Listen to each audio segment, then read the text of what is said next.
ఆకృతి Yoga 30 days weight loss online class లో join అవ్వండి. మీ అధిక బరువు తగ్గించుకోండి. నమస్తే రమగారు. నమస్తే జయ. రమగారు, ఏదైనా ఒక మంచి కథ చెప్పండి అండి. పాండురంగ మహత్యం చెప్పుకుందాం. పాండురంగ మహత్యం సినిమా కూడా ఉండట్లేదు. సినిమా ఠకీమ్ అని గుర్తొస్తుంది. పాత సినిమా ఒకటి ఉంది, ఎన్టీ రామారావు గారిది. ఓకే. తర్వాత వారి అబ్బాయిది కూడా ఇంకో సినిమా ఉంది. పాత సినిమా కథ మనం చెప్పుకునే కథ కాస్త దగ్గరగా ఉంటుంది. ఇదేంటంటే భక్తులు కథల్లో పుండరీకుడి కథ చాలా ప్రత్యేకంగా చెప్పుకోవాల్సిన కథ. సినిమాగా ఆలోచించద్దు, కుదిరితే సినిమా దొరికితే చూడండి. రామారావు గారు బ్రహ్మాండంగా యాక్ట్ చేస్తారు, చాలా బాగుంటుంది సినిమా. కథ చాలా మంచి కథ. ఇదేంటంటే భగవంతుణ్ణి వెతకటం, ముక్తిని వెతకటం. ఎట్లా దేవుణ్ణి వెతకాలంటే ఎలాగా? ఎక్కడ దొరుకుతాడు? ఎక్కడైనా కోట్లో దొరుకుతాడా? ఫలానా క్షేత్రాలకు వెళ్తాం ఏమిటో హైరాన్గా దర్శనం చేసుకుంటాం, చూసామంటాం, మనకి జిగేలు అనిపిస్తుంది ఒక్కోసారి. ఆ తర్వాత కొంతమంది జిగేలు కూడా అనిపించదు, ఏదో చూసాము, ప్రవాహంలో పడి వెళ్ళి వచ్చేస్తాం. అవును. క్షేత్రంలో కూడా మనం భగవంతుని పట్టుకోలేకపోతాం, మన వల్ల అవ్వదు. ఎన్నో క్షేత్రాలు చూస్తారు చాలామంది, ప్రతి సంవత్సరము ట్రిప్పులకి వెళ్తారు ఎక్కడో చోటకి. అవును. మీరు తెలుసుకున్నారంటే ఏమో, కాకపోతే ఆస్తి ఉంటుంది వీళ్ళకి, వెళ్ళిపోవాలి, ఆ గుడికి వెళ్ళిపోవాలి, ఈ గడికి వెళ్ళిపోవాలి. నాకు కూడా అలాగే ఉంటుంది, ఎంతసేపు గుడిలోకి వెళ్ళిపోదాం అనిపిస్తుంది, ఏ ఊరు వెళ్ళిపోదామా అనిపిస్తూ ఉంటుంది. చూసేస్తూ ఉంటాం. చూసి మనం కరెక్ట్గా దాన్ని పట్టుకోగలమా లేదా ఆయనే మనని పట్టుకుంటాడా? ఆయన పట్టుకోవాలి కదా, ఆయన పట్టుకునేలాగా మనం ఉండాలి. అది ప్రధానం. ఇప్పుడు నువ్వు ఎక్కడికి వెళ్ళావు, ఏం చూసి వచ్చావు, ఏం చేసావు నువ్వు, అది కాదు. ఆ భగవంతుడనే బ్రహ్మ పదార్థం ఏదైతే ఉందో అది మనని పట్టుకునేలాగా మనం ఉండాలి. అది మనని పట్టుకోవాలంటే ఏం చేయాలి? ఎంత అత్యద్భుతమైన గాథలు ఉన్నాయంటే అసలు భక్త విజయంలో కథలు బాగుంటాయి. ఓకే. ఈ పుండరీకుడి కథ కూడా భక్త విజయంలో కథే. ఇది మనం మామూలు కథగా వినేస్తే మామూలు కథే. తాత్విక దృష్టితోటి గనక వింటే, తత్వం తెలుసుకుంటే మహాద్భుతమైన కథగా కనిపిస్తుంది. పూర్వం ఈ మరాఠా దేశంలో, మహారాష్ట్రలో కథ అన్నమాట. ఒక వైష్ణవోత్తములైన భార్యాభర్త ఉండేవాళ్ళు. వాళ్ళకి చాలా లేటుగా వయసు పెద్దవాళ్ళు అయ్యాక ఒక కుమారుడు కలిగాడు. భలే అందమైన వాడట అబ్బాయి. లేక కలిగిన తామర మొగ్గలాగా ఉన్నటువంటి కుమారుడికి పుండరీకుడు అని పేరు పెట్టుకున్నారు. పుండరీకం అంటే తెల్లని తామర. ఆ తామర పువ్వు ఆ పేరు పెట్టుకున్నారు. పుండరీకుడు చాలా చక్కగా పెరిగాడు. అయితే ఏంటంటే కాస్త లేక పుట్టడం, ఏకైక సంతానము అది అయ్యేసరికల్లా కొంచెం ముద్దు ముచ్చట గారాభం, ఆడిందాట పాడింది పాట, కొంచెం అల్లరి చిల్లరగా చదువుకున్నాడు. చదువు లేకపోవటం లేదు, చదివేవాడు, కానీ అల్లరి మారము అవి ఎక్కువ ఉన్నాయి. సరే, ఒక అందాల సౌందర్య రాశి అయినటువంటి ఒక పిల్లాడు అందంగా ఉన్నాడుగా, పిల్లని చాలా అందంగా ఉన్న ఒక పిల్లని వెతికి ఆయనకి ఇచ్చి పెళ్లి చేశారు. అప్పట్లో ఏముంది, 8 ఏళ్ల పిల్లని 14 13 ఏళ్ల పిల్లవాడికి చేసేవాళ్ళు. పిల్లాడికి అల్లరి హెచ్చు మీరిపోతుంది, స్నేహాలు పెరుగుతున్నాయని పెళ్లి చేశారు. ఈ పిల్ల కాపురానికి వచ్చింది. ఈయనకి స్నేహాలు పెరిగినాయి, కాపురం. ఈ మహాద్భుత సౌందర్యవతి అయిన భార్య వెనకాల పడి ఆయన అమ్మా నాన్నని పట్టించుకునేవాడు కాదు. మెల్లిగా స్నేహాలు, దాంతో వ్యసనపరత్వము, నీ అంత అందగాడు లేడంటము ప్రతి వాళ్ళు, ఆ ఆటపాట పెచ్చు పెరిగిపోయినాయి. ఇక చదువు, సంధ్య, ఇంట్లో ఉన్న పూజా విధానము, వీళ్ళకేదో వైష్ణవులు కదా, వాళ్ళకేదో మార్గాలు చేసుకుంటారు, ఏవో ఉంటాయి పాపం. ఏం పెద్ద చేసేవాడు కాదు, ఏదో ప్రసాదం తినేవాడు తప్ప అనుష్ఠానంగా ఏదీ లేదు. తను నిత్యంగా నైమిత్తికంగా ఆచరించవలసినటువంటి వ్యవహారాలు ఏవీ లేవు, చేసేవాడు కాదు. భార్యా వ్యామోహం, వ్యసన పరత్వం, 2 సమస్యలు. అయితే కొంతకాలం తర్వాతట ఇతను కాశీ ప్రయాణం వెళ్దామనుకున్నారు. స్నేహితులంతా మేము అక్కడికి వెళ్తాం ఇక్కడికి వెళ్తాం అంటే, భార్య అంతా అందరూ తలా చోటుకి పోతున్నారు, మనము పోదాం ఎక్కడికైనా అంది. నిజానికి వీళ్ళు వైష్ణవులు. కాశీ ప్రయాణం ఎందుకు మొదలుపెట్టారో మరి మనకు తెలియదు. సరే, కాశీ వెళ్దామనుకున్నారు. విలాసయాత్రగా భావించారు దాన్ని, విహారయాత్ర. కాశీ తీర్థయాత్ర కాల వీళ్ళకి. అమ్మ నాన్న ఇద్దరు ముసలి వాళ్ళిద్దరిని ఇంట్లో వదిలిపెట్టారు. వాళ్ళకి తోడు కోడలు కూడా లేకుండా కోడల్ని కూడా తీసుకుని బయలుదేరాడు. ఇద్దరు భార్యాభర్త కులాసాగా కాలక్షేపం చేస్తూ మధ్య మధ్యలో ఆగుతూ వెళ్తుంటే వీళ్ళు కాశీకి ఇంకా కొంత దూరంలోనే విడిది చేశారు. ఓ తెల్లవారుజామున 3 గంటలకు అట్లా మెలకు వచ్చిందట అతనికి. అక్కడ ప్రాంతంలో ఏంటంటే నదీ తీర ప్రాంతాల్లో పక్షులు అవి నిద్ర లేచేస్తాయి, కిచకిచలాడిపోయి మెలకు వచ్చేస్తుంది. లేచాడు ఈయన.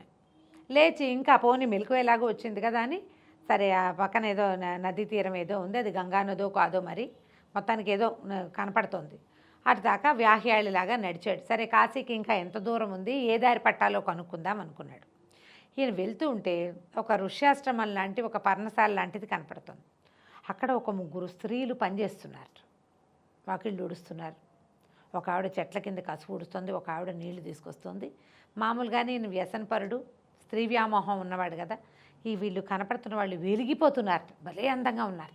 ఏమిటా అని దగ్గరికి వెళ్ళాడు. ఎవరా ఇంత పొద్దునే ఇంత లావణ్యవతులతో పనిచేయిస్తున్నారంటే దగ్గరికి వెళ్తుంటే ఇతను ఊహ మారిపోయింది. దూరం నుంచి చూసి సౌందర్యవతులు ఆ స్త్రీలు అని కొంచెం ఉత్సాహంగా వెళ్ళాడు. దగ్గరికి వెళ్ళేసరికల్లా ఊహ ఆలోచన మారింది. ఇప్పుడు అతను చూస్తుండగా అంత వెలుగ్గా ఉన్నవాళ్ళు పని పెరుగుతున్న కొందికి వాళ్ళు ఊడుపులు తుడుపులు పోగంతా ఎత్తడం, మొక్కల గొప్పులు తవ్వటము. ఒక ఆవిడ పేడలో చేయి పెట్టి ఆ పర్ణశాల బయట భాగంతాన్ని ఇట్లా అలుకుతోందిట. అలికిన కొందికి చేయి మెరుస్తున్నట్టు కనపడుతోంది. ఇంకా వెలిగిపోతున్నారు వాళ్ళు. ఈయనకి అర్థం కాల, ఏమిటి ఏదో చిత్రంగా ఉందని వాళ్ళని అడిగారు. అడిగితే, అమ్మ ఎవరమ్మా మీరు, ఇంత పొద్దున్నే పనిచేస్తున్నారు, ఈ ఋష్యాశ్రమం ఎవరిది, కాశీనగరం ఇక్కడికి ఎంత దూరం అడిగారు అని అడిగాడు. కాశీనగరం దవ్వునే ఉంది నాయన, ఇది కుకుట మహర్షి ఆశ్రమం, మేము వారిని సేవిస్తున్నామని చెప్పారు. మీరెవరమ్మా అన్నాడు. మేమా గంగా యమున సరస్వతులం మేము అని చెప్పారు. 3 నదులు, గంగా నది, యమునా నది, సరస్వతి నది. ఆశ్చర్యపోయాడు, దండం పెట్టాడమ్మా, మీరే పవిత్రతా తల్లులు కదా, పతివ్రతామ తల్లులు, అతిపతి పవిత్రతకి మారుపేర్లు. అవును, మీరొచ్చి ఇక్కడ పనిచేయటం ఏమిటమ్మా అని అడిగాడు. అడిగితే, నాయన భూలోకంలో ఉన్న పాపులందరూ మాలోనే మునిగి తమ పాప పంకిలాలంతా మా మీద వదిలిపెడతారు. వాళ్ళని పవిత్రులను చేయవలసిన బృహత్ కార్యక్రమం మాది. మాలో ఏర్పడిన పంకిలాన్ని తొలగించుకోవటం కోసం మేము ఈ మహర్షిని సేవిస్తాము. రోజు వచ్చి ఆయన దారిని ఆయన లోపల ఉంటాడు, వీళ్ళు బయట పనంతా చేసేసి వెళ్ళిపోతారు. ప్రతిరోజు మాలోకి చేరినటువంటి పాపుల యొక్క మలినాన్ని మేము ఇట్లా తొలగించుకుంటాం అనేసరికి ఆయన దండం పెట్టాడు పుండరీకుడు. అమ్మ ఎంత మహానుభావుడమ్మా, ఈయన ఎవరమ్మా అంటే, ఈయన కుక్కుట మహర్షి. ఆయనకి తెలియదు మేము ఆయన్ని సేవిస్తామని. మా దారిని మేము సేవించుకుని వెళ్ళిపోతాం. ఏమంత అద్భుతమైన కార్యక్రమం చేశాడమ్మా, ఈయన ఏమైనా తపస్శాల, అంత గొప్పవాడా, నేను మా ప్రాంతంలో ఈయన పేరు వినలేదమ్మా అంటే, ఈయన తపస్శాలే, భాగ్యశాలి కూడా నాయన, ఆయన ఏం చేస్తాడో ఆయన్నే అడుగు నువ్వు అని వీళ్ళు 3 వెళ్ళిపోయారు. ఈయన వీళ్ళ 3 చూసి చూసి చూసి కళ్ళు మెరుమిట్లు కలిసిపోతున్నాయి, అసలు చాలా మెరిసిపోతున్నారు. ఈయన లోపలికి వెళ్ళాడు. వెళ్తే ఆ ఆశ్రమంలో ఒక ఆయన కూర్చొని, ఒక ముసలావిడ నిద్రపోతుంటే కాళ్ళు పడుతున్నాడు. ముసలివాళ్ళు 2 నిద్రపోతున్నారు. ఇంకొక ఆయన జటలు అవి ఉన్నాయి, నెత్తి మీద ముడేసుకున్నాడు, కాస్త గడ్డం అది ఉంది, కొంచెం గడ్డం నెరిసింది. పడుకున్న వాళ్ళు మరీ కడువృద్ధులు, కాళ్ళు పడుతున్నాడు. పడుతుండేసరికల్లా ఈయన వెళ్ళి తలుపు తోసుకెళ్ళాడు. అయ్యా కుకుట మహర్షి ఎవరండి? నేనే నాయన అన్నాడు. మీరెంత మహానుభావులయ్యా, గంగా యమున నది సరస్వతులు, గంగా యమున సరస్వతి నదులు వచ్చి మిమ్మల్ని సేవిస్తున్నాయి. స్వరూపాలతో వచ్చి గంగాదేవి యమునాదేవి మిమ్మల్ని సేవిస్తున్నారు. మీరేం చేస్తారు మహానుభావ, అదేమిటో నాకు కూడా తెలియజేయండి అన్నాడు. నేనేమి పూజలు వ్రతాలు హోమాలు గీమాలు చేయను ఆయన, తపస్శాలిని కూడా కాదు, మా అమ్మ నాన్నని సేవించుకుంటాను అంతే. నేను వేదవాక్యం ఏం చెప్పింది, మాతృదేవో భవ పితృదేవో భవ అంది. మా అమ్మ నాన్న వృద్ధులు, వీళ్ళని సేవించుకుంటా, వీళ్ళకి కావాల్సింది చూస్తాను, వాళ్ళతో పాటే ఉంటాను అంతేనన్నాడు. కాంతిపోయాడు తను. ఏమిటి వాళ్ళ అమ్మా నాన్నకి, సొంత అమ్మా నాన్నకి అన్నం పెట్టి కాళ్ళు పీసుకి సేవిస్తే గంగా యమున సరస్వతి వచ్చి వాకిళ్ళు ఊడుస్తారా? అంత పుణ్యం లభిస్తుందా? చాలా ఆశ్చర్యపడతాను, కలుక్కుమన్నట్టు గుర్తొచ్చింది. వాళ్ళ అమ్మా నాన్న ఎంత వృద్ధులో, తను ఎట్లా వాళ్ళని వదిలిపెట్టేసి వాళ్ళు నిత్యమాచరించే అనుష్ఠానం తండ్రి తర్వాత చేయవలసింది కొడుకుదే కదా. అవును, ఏవీ చేయకుండా నేను ఇక్కడ ఇట్లా భార్యతో కలిసి ఇలా విహారయాత్రకు వచ్చాను, చీచీ అనిపించింది. మెల్లిగా బయటికి వెళ్ళిపోయాడు. భార్యను కాశీలో దర్శనం చేసుకుని భార్యను తీసుకుని వెళ్ళిపోయాడు. కాశీ దర్శనం కూడా చేయలేదని చెప్తారు ఒక కథలో. అయితే కాశీ ఎందుకు ఆయన చెప్పాడు కుక్కుట మహర్షి, నేనే కాశీ ప్రియగా తీర్థం యాత్ర అవి నేనేం చేయాలి అడిగాడు పుండ్రీకుడు. తీర్థయాత్రలు చేశారా మీరు, హిమాలయాలకు వెళ్ళారా, మానసరోవర్ యాత్ర చేశారా, కాశీని రోజు దర్శిస్తారంటే కాశీ ఎక్కడుందో కూడా నాకు తెలియదు అని అడిగిన. వీళ్ళని సేవించడమే నా పరమోత్కృష్ట ధర్మం, ఇంకేం లేదు నాకు. వెనక్కి వెళ్ళిపోయి వాళ్ళ అమ్మా నాన్నని సేవించడం మొదలుపెట్టాడు. భార్య కూడా బుద్ధి తెచ్చుకుంది, అమ్మా నాన్న సేవ చేసుకునేవాడు. ప్రతిరోజు అతను అమ్మా నాన్న సేవ చేయటం, వాళ్ళ ఇంట్లో ఉన్న అనుష్ఠానం, తండ్రి ఆచరించిన అనుష్ఠానాన్ని అతను కూడా శ్రద్ధగా నేర్చుకుని సేవాకాలం చేసేవాడు. చక్కగా వాళ్ళకి చాలా పెద్ద ఇల్లు లోగిలి ఒక విష్ణువాలయాన్ని కట్టుకున్నాడట. వాళ్ళ నాన్న రోజు దర్శనం చేసుకోవడానికి, ఆయన దర్శనానికి వెళ్ళలేకపోయేవాడు గుళ్ళోకి. అందుకని ఇంట్లోనే ఒక పక్కగా ఒక విష్ణువాలయాన్ని కట్టాడు. తర్వాత అమ్మ నాన్న సేవ చేసుకున్నాడు, స్వామివారిని సేవించి వీళ్ళని సేవ చేసుకునేవాడు. ఒకనాడు రాత్రి సాయంకాలం వేళనే చెప్తారు, కృష్ణుడు వచ్చాడట ఈయన కోసం ఇంటికి వచ్చి పిలిచాడు. పుండరీక, నేను కృష్ణుడిని రమ్మన్నట్ట బయటికి. స్వామి నువ్వు నా కోసం వచ్చావు, చాలా సంతోషం, మా అమ్మ నాన్న కాళ్ళు పెడుతున్నాడు, మా నాన్నకి ఉండమన్నట్టు. కృష్ణుడిని మా నాన్న నిద్రపోయేదాకా ఆయన కాళ్ళు పిసకాలి, పెద్దవాడు కదా, పెద్దవాడు కాళ్ళు పిసకాలి, ఆయన నిద్రపోయాక వస్తాను ఉండమన్నట్ట. ఇది ఎండలో అని చెప్తారు, సాయంకాలం అంటున్నా కానీ ఎండ. కాళ్ళు కాలుతున్నాయి నాకని చెప్పాడు కృష్ణుడు. కాళ్ళు కాలుతున్నాయి, ఇక్కడ ఎలా నుంచోమంటావు అంటే, సరే అయితే ఉండని ఆ పక్కనున్న ఒక ఇటుకని తీసి ఇట్లా బయటికి విసిరాడు. దీని మీద నుంచో నీ కాళ్ళు కాలవు అంటే ఆ ఇటుక మీద నుంచున్నాడు. ఇప్పుడు ఆతృతగా ఎప్పుడు వస్తావు అనే అడిగే పిల్లలు, ఇంతెత్తు పిల్లలు అనుకో నడు మీద చెయ్యేసుకుంటారు.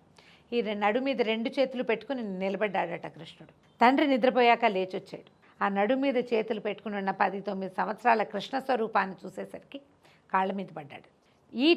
ఇటుక మీద నుంచున్నాడు కాబట్టి విఠలుడు అంటారు ఆయన్ని. విఠల, పాండురంగ విఠల చెప్తామా, విఠలుడు ఆయన స్వరూపం అది. నడు మీద చేతులు పెట్టుకుని ఆ ఇటుకరాయి మీద నిలబడి ఉన్నాడు కృష్ణుడు. బొందితో అతనికి వైకుంఠం లభించిందట పుండరీకుడికి. ఈ పుండరీకుడిని కాంచటానికంటే అతన్ని చేయటానికి వచ్చిన రంగడే పాండురంగడయ్యాడు. ఇటుక మీద నుండి ఉంచున్నాడు కాబట్టి పాండురంగ విఠలుడు. ఆ విఠల అంటే ఇటుక మీద నుంచున్న భగవంతుడు, నిలబడి నుంచున్నట్ట. ఎంత అద్భుతం కదా రమ్మగారు. ఇప్పుడు మనం ఏ క్రియ చేయాలో అది మానకూడదు. మనకు భగవంతుడు పెట్టిన ఒక బాధ్యత ఉంది. మనం ఒకళ్ళకి సంతానంగా జన్మించాం. ఎవరి ఎందు జన్మించామో వాళ్ళని కడతీర్చటమే మన యొక్క ప్రధాన కర్తవ్యం. నువ్వు గుళ్ళోకి వెళ్తావా, ప్రార్థన చేస్తావా, పూజ చేస్తావా, అక్కడ ఏదో వింటావా, ప్రవచనం వింటావా, నీ ప్రవచనాలు నీకు ఏ ప్రయోజనాన్ని కలిగించవు. నువ్వు చేయవలసిన విధిని వదిలిపెట్టిన వాడు భగవంతుడిని పట్టుకోలేడు. ఎవడు దేవుణ్ణి పట్టుకోగలుగుతాడు? తన బాధ్యతని సరిగ్గా విధిని నిర్వహణ చేసిన వాడే భగవంతుడిని పట్టుకోగలుగుతాడు. వాడిని దేవుడే పట్టుకుంటాడు, భగవంతుడే వాడిని పట్టుకుంటాడు, అంతే. ఆయన విడిచిపెట్టాడు, ఆయన వదలకుండా ఉండాలంటే నువ్వు విధిని వదలకూడదు. వీళ్ళని వదిలేసి నువ్వు కాశీ రామేశ్వరం వెళ్ళు, ప్రయోజనం లేదు, ఏ ప్రయోజనమూ లేదు. అందుకని నువ్వు భగవంతుడిని ఎక్కడ వెతకాలంటే నువ్వు నిలబడ్డ చోటే వెతకాలి. ఎందుకంటే భగవంతుడు నీలో ఉంటాడు, లోపల ఉంటాడు. వీణి వెతకడానికి నా ప్రాణవాయువు ఎక్కడుందని గాల్లో వెతుకుతావా నువ్వు? ఎక్కడుంది ప్రాణవాయువు? లోపల కదా కదులుతోంది. ఆ ప్రాణవాయువే భగవంతుడు, అంతే. అతను ఏ విధిని మనకి పెట్టాడో ఆ విధిని నిర్వహిస్తేనే ఇట్లాంటి అద్భుతాలు జరుగుతాయి. మనం భగవంతుడిని తెలుసుకోగలుగుతాం. ఈ కథ చెప్తారు సాధారణంగా. ఈ పాండురంగ విఠలుడి కథ ఏంటంటే మనకి పాండురంగ మహత్యంలో కనిపిస్తుంది. ఎన్నో మహాత్మ్యాలు చూపించాడు విఠలుడు. ఆ తర్వాత ఇతను మాత్రం స్వామిలో ఐక్యమైపోయాడని వాళ్ళ అమ్మా నాన్నలకు కూడా కైవల్యం వచ్చిందని చెప్తారు. ఎంత బాగుందో రమ్మగారు, చాలా బాగుంది. ఇంకా మరిన్ని స్టోరీలు చెప్పుకుందామండి. మరాఠా స్టోరీస్లో మనకి సతీ సక్కుబాయి కథ ఒకటి. సక్కుబాయి కథ కూడా చాలా బాగుంటుంది, నాకు భలే ఇష్టం. తప్పకుండా ఈసారి చెప్తాం. తప్పకుండా అండి.